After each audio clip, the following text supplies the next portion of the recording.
Hello one and all, welcome back to yet another review, and this time I shall be reviewing The Penguin, which recently wrapped up recently and on HBO, or it's just called Max, or Now TV in my case, depending where you're from.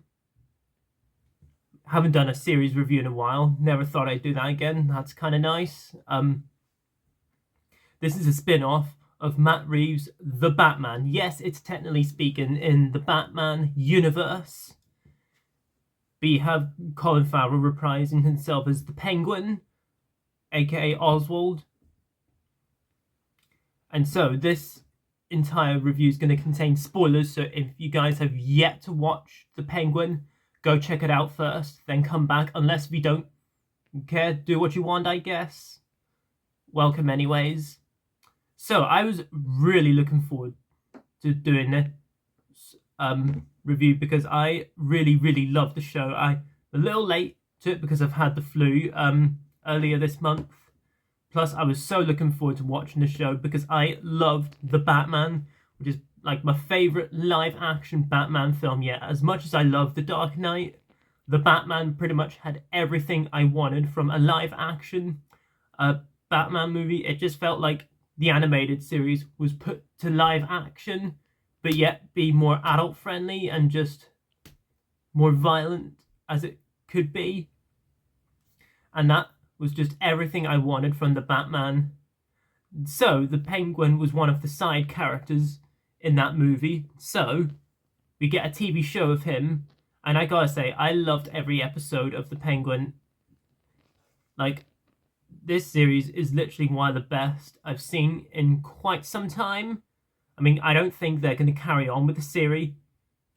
I think it might just be a one season, but if they decide to continue for whatever reason, then hey, why not? But I love the show. Colin Farrell is so good as the Penguin. The makeup design, it completely does not match him at all.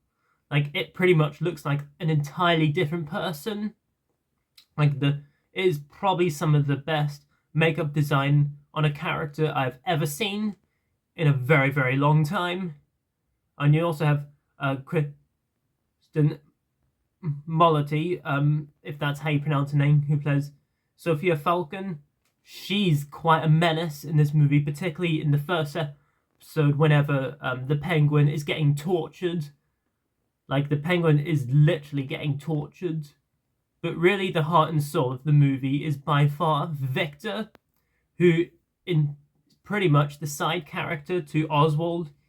You know, the Penguin is pretty much trying to look for someone to give him company, and so he finds Victor, a young man who is pretty much the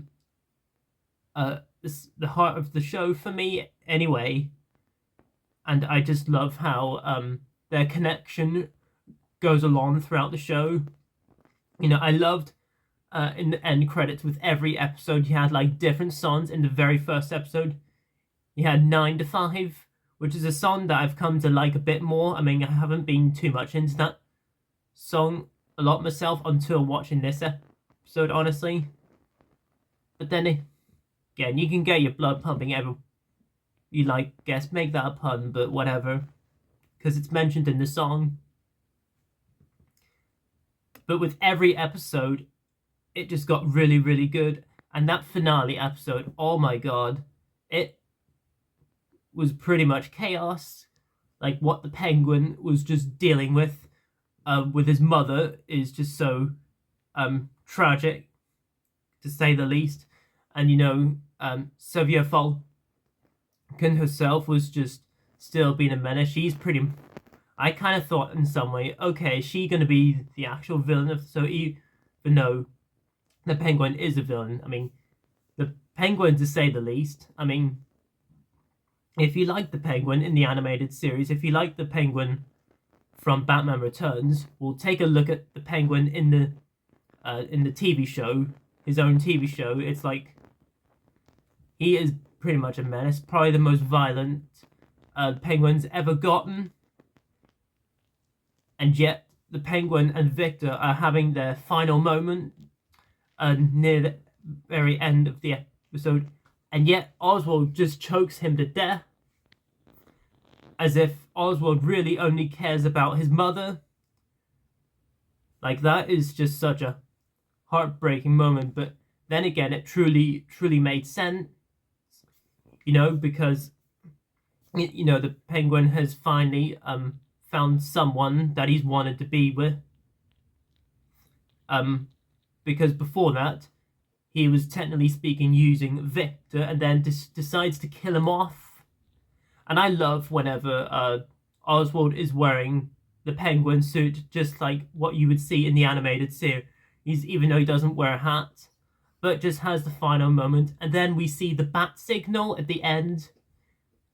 You know, I thought they were gonna somehow hint at Batman at some point, but I'm kind of glad they didn't, and I thought they couldn't have done it better than showing the bat signal at the end, which I thought was very touching and a good setup for the Batman Part 2, which I'm really looking forward to. And hey, if they do any other projects within the Batman universe, hey, I'd be all for it. Because I love the nitty-gritty side, which is something I've wanted to see for a long time, before seeing the Batman, then of course the Penguin.